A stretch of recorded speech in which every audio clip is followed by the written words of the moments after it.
Good evening, నేను Sunitha. Tea news కి స్వాగతం. బులెటిన్లో ముందుగా హెడ్లైన్స్ చూద్దాం. సెక్రటేరియట్లో సీఎం రేవంత్ రెడ్డి బాధ్యతల స్వీకరణ. ముఖ్యమంత్రి అధ్యక్షతన తొలి మంత్రివర్గం భేటీ. సీఎం ముఖ్య కార్యదర్శిగా శేషాద్రి, ఇంటెలిజెన్స్ చీఫ్ గా శివధర్ రెడ్డి ఉత్తర్వులు జారీ చేసిన సీఎస్ శాంతికుమారి. రైతుల పాలిట శాపంగా మారిన మిచాంగ్ తుఫాన్. వేలాది ఎకరాల్లో పంట నష్టం, కల్లాలో తడిచిన ధాన్యం. లోక్సభ ఎన్నికలకు ఎలక్షన్ కమిషన్ కసరత్తు. ఈ నెల 20 నుంచి ఓటర్ల జాబితా సవరణ.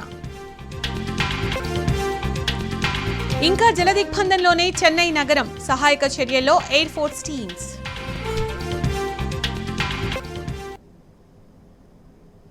కొత్త కేబినెట్ భేటీ అయింది. సెక్రటేరియట్లో సీఎం రేవంత్ రెడ్డి అధ్యక్షతన రాష్ట్ర మంత్రివర్గం తొలి సమావేశం కొనసాగుతోంది. ఈ భేటీలో కొత్తగా ప్రమాణ స్వీకారం చేసిన మంత్రులతో పాటు సీఎస్, పలువురు ఉన్నతాధికారులు పాల్గొన్నారు.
కొత్త కేబినెట్ భేటీ అయింది. సెక్రటేరియట్లో సీఎం రేవంత్ రెడ్డి అధ్యక్షతన రాష్ట్ర మంత్రివర్గం తొలి సమావేశం కొనసాగుతోంది. ఈ భేటీలో కొత్తగా ప్రమాణ స్వీకారం చేసిన మంత్రులతో పాటు సీఎస్, పలువురు ఉన్నతాధికారులు పాల్గొన్నారు.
కొత్త కేబినెట్ భేటీ అయింది. సెక్రటేరియట్లో సీఎం రేవంత్ రెడ్డి అధ్యక్షతన రాష్ట్ర మంత్రివర్గం తొలి సమావేశం కొనసాగుతోంది.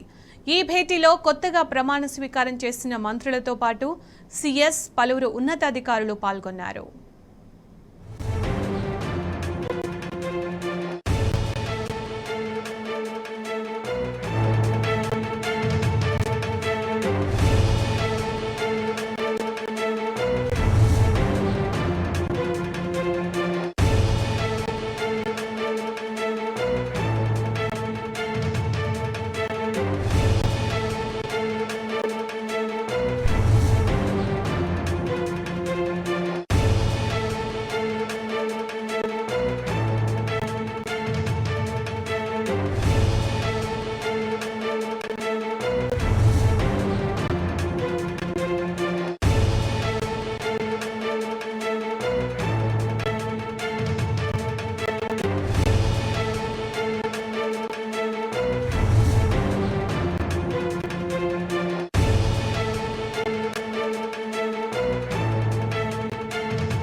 కొత్త కేబినెట్ భేటీ అయింది. సెక్రటేరియట్లో సీఎం రేవంత్ రెడ్డి అధ్యక్షతన రాష్ట్ర మంత్రివర్గం తొలి సమావేశం కొనసాగుతోంది.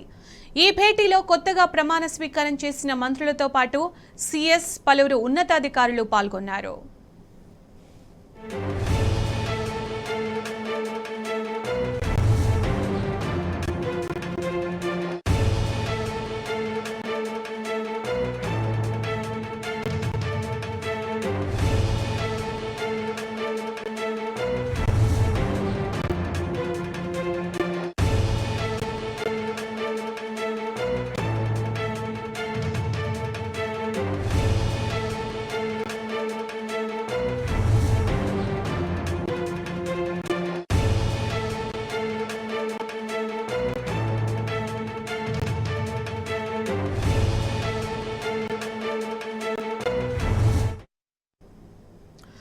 డాక్టర్ బాబాసాహెబ్ అంబేద్కర్ సచివాలయంలో ముఖ్యమంత్రి రేవంత్ రెడ్డి బాధ్యతలు స్వీకరించారు. ప్రమాణ స్వీకారం తర్వాత తొలిసారి సచివాలయానికి వచ్చిన రేవంత్ రెడ్డికి ఘన స్వాగతం లభించింది. సెక్రటేరియట్లోని 6వ ఫ్లోర్లోని సీఎం ఛాంబర్కు వచ్చిన రేవంత్ రెడ్డిని పురోహితులు ఆశీర్వాదం అందించారు.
రాష్ట్రంలో నూతనంగా కొలువుదీరిన మంత్రులకు శాఖలను కేటాయించారు సీఎం రేవంత్ రెడ్డి. హోంమంత్రిత్వ శాఖను ఉత్తమ్ కుమార్ రెడ్డికి, మున్సిపల్ శాఖను కోమటిరెడ్డికి, ఆర్థిక శాఖను శ్రీధర్ బాబుకు కేటాయించారు.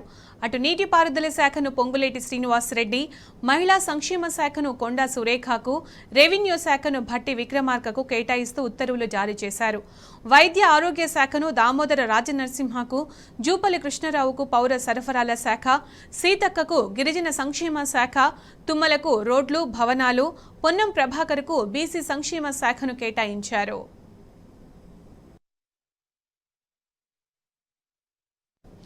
తెలంగాణ సీఎం ముఖ్య కార్యదర్శిగా శేషాద్రిని నియమిస్తూ రాష్ట్ర ప్రభుత్వం నిర్ణయం తీసుకుంది.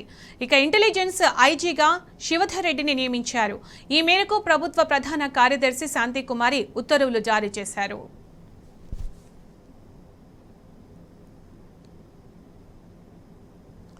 తెలంగాణలో నూతన ప్రభుత్వం కొలువుదీరింది. ముఖ్యమంత్రిగా రేవంత్ రెడ్డి ప్రమాణ స్వీకారం చేశారు. డిప్యూటీ సీఎంగా మల్లు భట్టి విక్రమార్క, మంత్రులుగా ఉత్తమ కుమార్ రెడ్డి, దామోదర రాజనరసింహ, కోమటిరెడ్డి వెంకటరెడ్డి, శ్రీధర్ బాబు, పొంగులేటి శ్రీనివాసరెడ్డి, పొన్నం ప్రభాకర్, కొండా సురేఖ, సీతక్క, తుమ్మల నాగేశ్వరరావు, జూపల్లి కృష్ణారావు ప్రమాణ స్వీకారం చేశారు. గవర్నర్ తమిళిసై అందరితో ప్రమాణ స్వీకారం చేయించారు. ఈ ప్రమాణ స్వీకారోత్సవంలో ఏఐసీసీ అగ్రనేతలు సోనియా, రాహుల్, ప్రియాంక గాంధీ, ఖర్గేలతో పాటు ఆ పార్టీకి చెందిన ఇతర రాష్ట్రాల ముఖ్యమంత్రులు, మంత్రులు, ముఖ్య నేతలు పాల్గొన్నారు. యనమల రేవంత్ రెడ్డి అనే నేను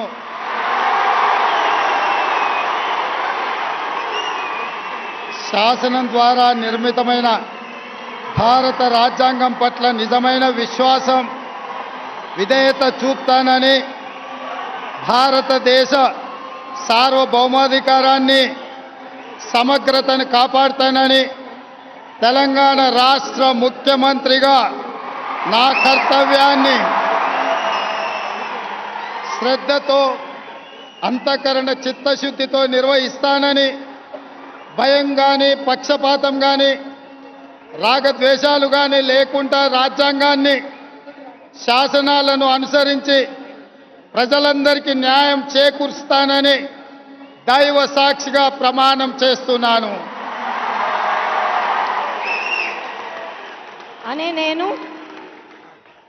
రేవంత్ రెడ్డి అనే నేను తెలంగాణ రాష్ట్ర ముఖ్యమంత్రిగా నా పరిశీలనకు వచ్చిన లేదా నాకు తెలియవచ్చిన ఏ విషయాన్ని నా కర్తవ్యాలను సక్రమంగా నిర్వహించేందుకు అవసరమైన మేరకే తప్ప ప్రత్యక్షంగా కానీ పరోక్షంగా కానీ ఏ వ్యక్తికి లేదా వ్యక్తులకు తెలియపరచనని లేదా వెల్లడించనని దైవ సాక్షిగా ప్రమాణం చేస్తున్నాను.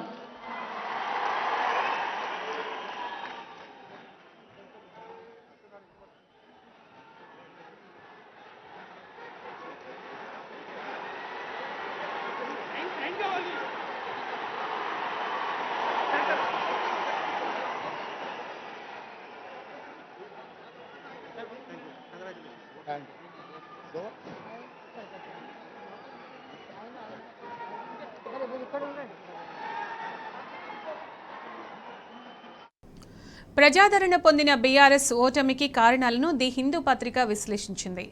బీఆర్ఎస్ అధినేత కేసీఆర్ నాయకత్వంలో సంక్షేమం, అభివృద్ధి శరవేగంగా జరుగుతున్నప్పటికీ ప్రజలు కాంగ్రెస్కు ఎందుకు పట్టం కట్టారనే అంశంపై సమీక్షించింది.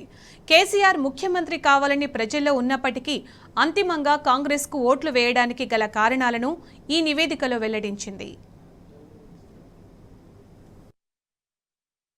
రాష్ట్రంలో బీఆర్ఎస్ పార్టీకి ముఖ్యమంత్రిగా కేసీఆర్ కు ఆదరణ ఉందని, అయినా ఓటమి తప్పలేదని ది హిందూ పత్రిక విశ్లేషించింది. ఎస్సీలు, ఆదివాసీలు, ముస్లింలు, కొన్ని అగ్రవర్ణాల కులాలు, కొన్ని ఓబీసీ కులాల్లో కాంగ్రెస్ తో పోల్చితే బీఆర్ఎస్ కే మద్దతు ఎక్కువగా ఉందని తేల్చి చెప్పింది. కేంద్రంలోని బీజేపీ పాలనతో పోల్చితే బీఆర్ఎస్ పాలనకు ఓటేసిన వారు రెట్టింపు సంఖ్యలో ఉన్నట్టు వెల్లడించింది. ఓటర్లలో 36 ఏళ్లకు పైబడిన వారిలో ఎక్కువ మంది సీఎంగా కేసీఆర్ మరోసారి రావాలని కోరుకున్నారని, యువతలో మాత్రం సీఎంగా ఎక్కువ మంది రేవంత్ రెడ్డి కావాలనుకున్నారని తెలిపింది. అంతిమంగా స్థానిక ఎమ్మెల్యే అభ్యర్థిని చూసి ఓటు వేస్తామని ఎక్కువ మంది చెప్పినట్టు తెలిపింది. బీఆర్ఎస్ కు ఆదరణ ఉన్న ప్రతిపక్ష పార్టీల ఆరోపణలు బీజేపీ సైతం ఓటు బ్యాంకును చీల్చడంతో ప్రభావం కనిపించినట్టు తెలిసింది. లోక్ నీతి, సిఎస్ఈఎస్ నిర్వహించిన సర్వే ఆధారంగా ఈ విశ్లేషణ చేసినట్టు హిందూ పేర్కొంది. దీని ప్రకారం కేసీఆర్ పాలనలో సంతృప్తిగా ఉన్నామని 67% మంది చెప్పారు. కానీ వీరిలో 25% మంది కాంగ్రెస్ కు ఓటేశారు. కేసీఆర్ పాలనలో రాష్ట్రం అభివృద్ధి చెందిందని 63% మంది చెప్పారు. ఇందులో 45% మంది కేసీఆర్ కు ఓటేస్తామని చెప్పగా 20% మంది రేవంత్ రెడ్డి వైపు మొగ్గు చూపారు. కేసీఆర్, మోదీ పాలనలు ఎవరిది బాగుందని అడిగితే 41% మంది కేసీఆర్ కు ఓటేయగా మోదీకి 21% మంది ఓటేశారు. తదుపరి సీఎంగా ఎవరిని చూడాలనుకుంటున్నారని అడిగినప్పుడు మహిళల్లో 31% మంది కేసీఆర్ కు, 26% మంది రేవంత్ రెడ్డి వైపు మొగ్గు చూపారు. పురుషుల్లో 28% మంది కేసీఆర్ కు, 32% మంది రేవంత్ రెడ్డికి మద్దతు తెలిపారు. 10 ఏళ్లలో చేపట్టిన కార్యక్రమాల్లో తాగునీటి సరఫరా, నిరంతర విద్యుత్, రైతు పథకాలు, అభివృద్ధి పనులు, మౌలిక వసతుల పెరుగుదల, పేదరిక నిర్మూలనకు చేపట్టిన పథకాలు అత్యధిక ప్రజాదరణ పొందినవిగా వెల్లడించింది. కేసీఆర్ అందిస్తోన్న రైతు బంధుతో లబ్ధి పొందామని 80% మంది చెప్పగా 24 గంటల ఉచిత విద్యుత్తో లాభం జరిగిందని 76% మంది రైతులు పేర్కొన్నారు. అయితే ఇందులో సుమారు 45% మంది కాంగ్రెస్ కు ఓటేయటం విచిత్రం. కేంద్రం ఇస్తోన్న పీఎం కిసాన్ సమ్మాన్ నిధి వల్ల బీజేపీకి పెద్దగా ప్రయోజనం కలగలేదు. 61% మంది రైతులు లబ్ధి పొందామని చెప్పినా 9% మంది మాత్రమే బీజేపీకి ఓటేస్తామని చెప్పారు. ప్రజలను నేరుగా కలవటం, ఫోన్లు, మెసేజ్ల ద్వారా ఓటు వేయాలని అభ్యర్థించడంలో బీఆర్ఎస్ తో పోల్చితే కాంగ్రెస్ దాదాపు 2% ముందున్నట్టు నివేదిక తెలిపింది. హరిత భారతదేశాన్ని సృష్టించడం కోసం గ్రీన్ ఇండియా ఛాలెంజ్ ఉద్యమం కొనసాగుతోందన్నారు బీఆర్ఎస్ రాజ్యసభ సభ్యులు సంతోష్ కుమార్. ఈ లక్ష్యంలో భాగంగా తన పుట్టినరోజున మొక్క నాటి తన వంతు కృషి చేశానని పేర్కొన్నారు. మొక్కలు నాటడం, పర్యావరణాన్ని రక్షించడం, సుస్థిరమైన పద్ధతులను ప్రోత్సహించడమే గ్రీన్ ఇండియా ఛాలెంజ్ లక్ష్యమన్నారు. మన భవిష్యత్ తరాల కోసం, భూగ్రహాన్ని రక్షించడం కోసం మొక్కలు నాటాలని ఎంపీ సంతోష్ కుమార్ పిలుపునిచ్చారు. మట్టిని తాకిన చేతులకు మరి మరి దండాలో రామ, మొక్కలు నాటిన చేతులకు పరి పరి దండాలో.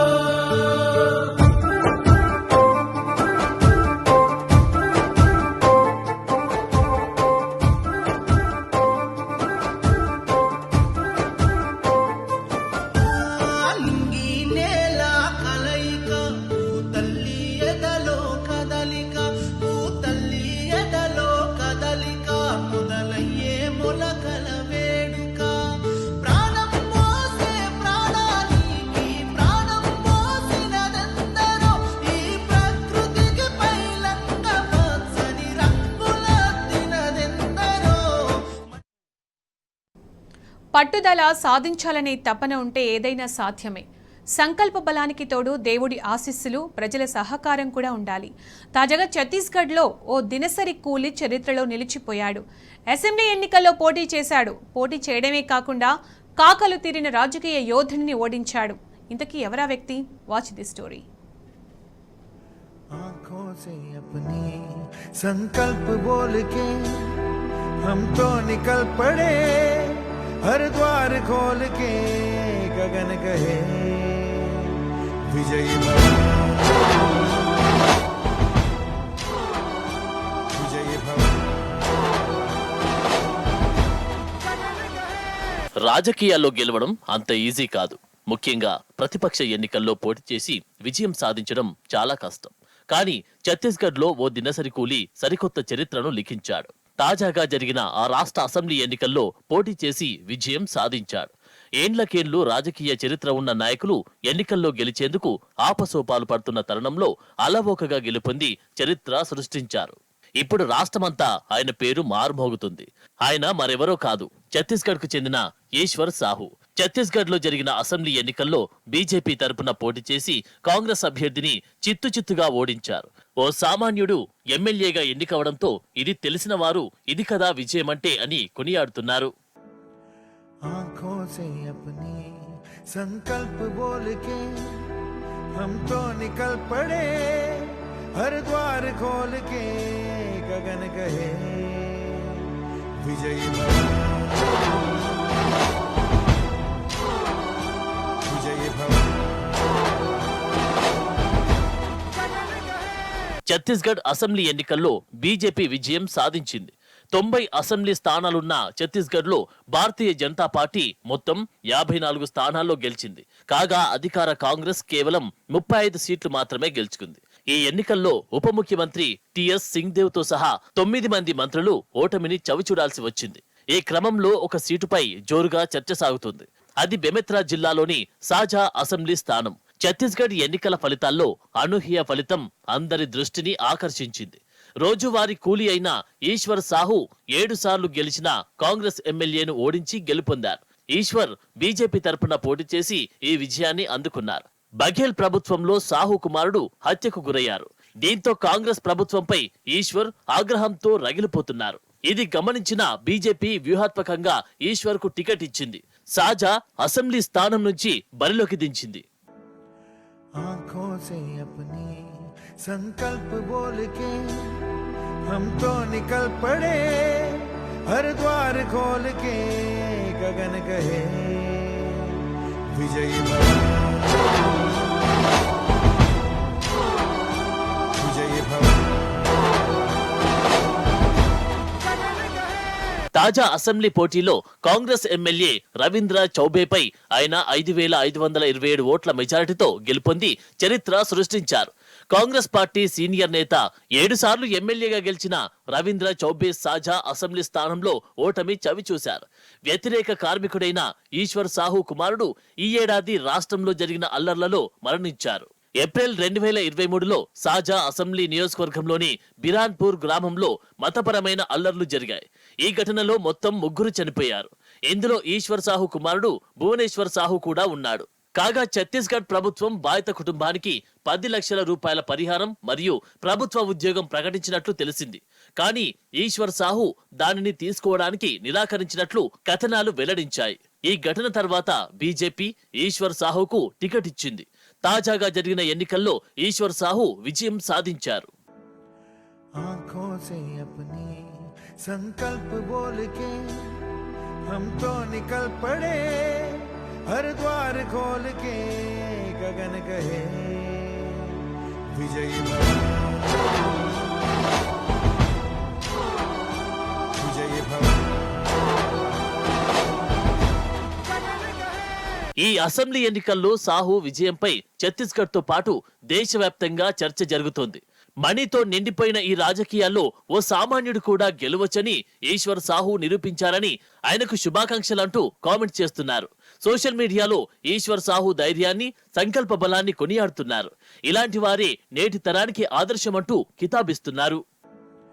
आंखों से अपनी संकल्प बोल के हम तो निकल पड़े हर द्वार खोल के गगन कहे विजयी भव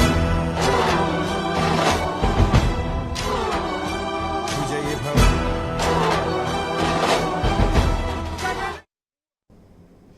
ఇవి బులెటిన్ విశేషాలు. నమస్తే.